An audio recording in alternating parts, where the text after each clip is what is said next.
Hey there, this is going to be a short video on a Kia Niro. You're thinking of buying one of these and you're thinking if you should go electric or get the petrol engine. I'm going to kind of just say what my opinion is. So this is a rental car. I haven't purchased it, but I can tell you kind of the ups and the downs and why maybe to go with gasoline instead of electric. So besides the fact that this car is nice, it looks good, you know, it's pretty comfortable. I wouldn't say that it's extremely comfortable, but the EV is the higher tier of this model, so it costs more. At the end of the day, this is kind of an entry-level EV, and again, I don't own any EV. This isn't my car, but just from the experience of 2 days, I really am canceling out substantially so many different things that I thought about EVs is really out the window. So let's say if you have a home charger and you're like, oh, all I'm gonna do is charge it at home, you know, it has about 250 miles of range. So 250 miles of range is not really what it has. You're not supposed to use percentage-wise under 20, and the fast chargers or even regular chargers, it's a lot easier for the chargers to charge up to 80%. So usually it's between 20 to 80. 20 to 80 on this car is about 150 miles. That is your radius when it's new. I can't tell you what it is when it's old, but I can tell you factors that maybe you didn't think of. So in this car, unlike a regular car, so you know, I go into my car, I put a temperature, I set it to a specific temperature, which I can do that here. It looks really pretty. But if I press the heat button that turns on the heat, it literally takes off, depending on how much mileage I have, it could take off between 20 to 10 miles, 20, maybe even 30 miles sometimes. Immediately, the second you press it, it changes on your screen and it lowers it by 20 or 30 miles.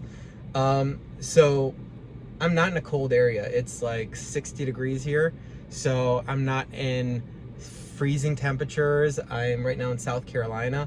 So it's really not that cold. I think the coldest it got is maybe upper, 58 or 59, but we're in the 60s. It eats up battery. Besides that, it's like I have a child with me. And me and my spouse don't travel with kids, so it's a very weird concept for us that I have to worry where I'm gonna park. Right now, I am at a fast charger, and it will take me, so I'm gonna turn this camera around. Okay, I need to open the door because it doesn't want to stay on. So right now, I'm at a fast charger, and it's going to take about 53 minutes to get to 80%.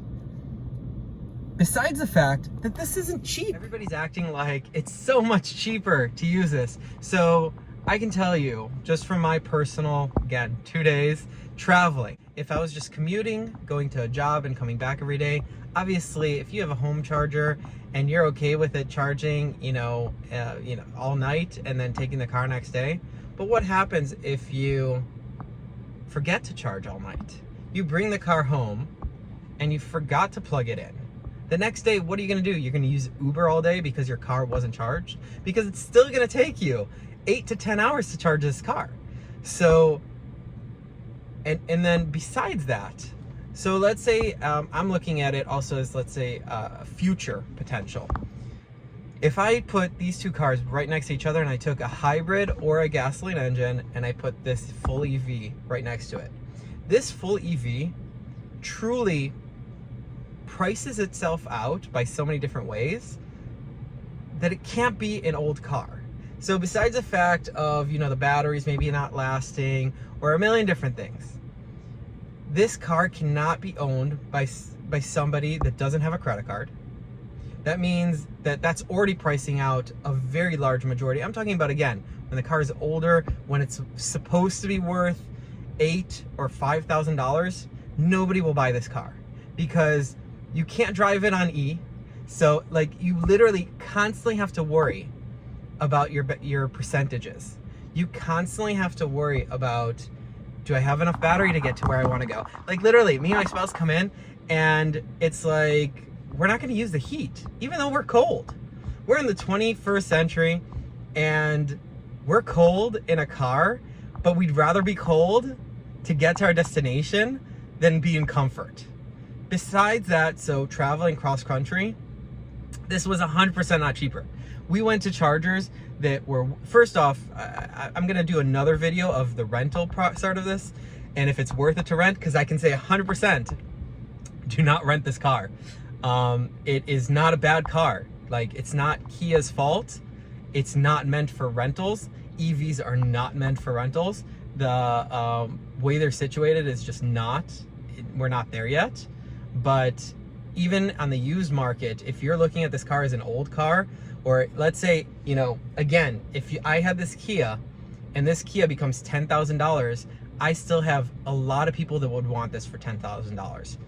If it's an EV, I don't think I'll have anybody that would want this for $10,000, because the second that people know, the people that are buying cars for $10,000, they know that they have to use a credit card every time you go anywhere. You have to use your apps or a credit card. It will take you a few hours more to charge this or to use it than using anything else. I really don't see any reason that anybody should get this. Again, go for a hybrid, go for a full petrol, but I wouldn't recommend this. Again, looks great, but not worth the extra money. Even if you're getting credits, even if you're getting a million different things, unless you're a person that drives 20 miles a day and that's all you're doing, and you park this in a garage that you have a plug-in, do not buy this car. It's a big mistake, even though it doesn't look like it at that moment. So I'm gonna end this video just saying, hopefully I didn't offend anybody.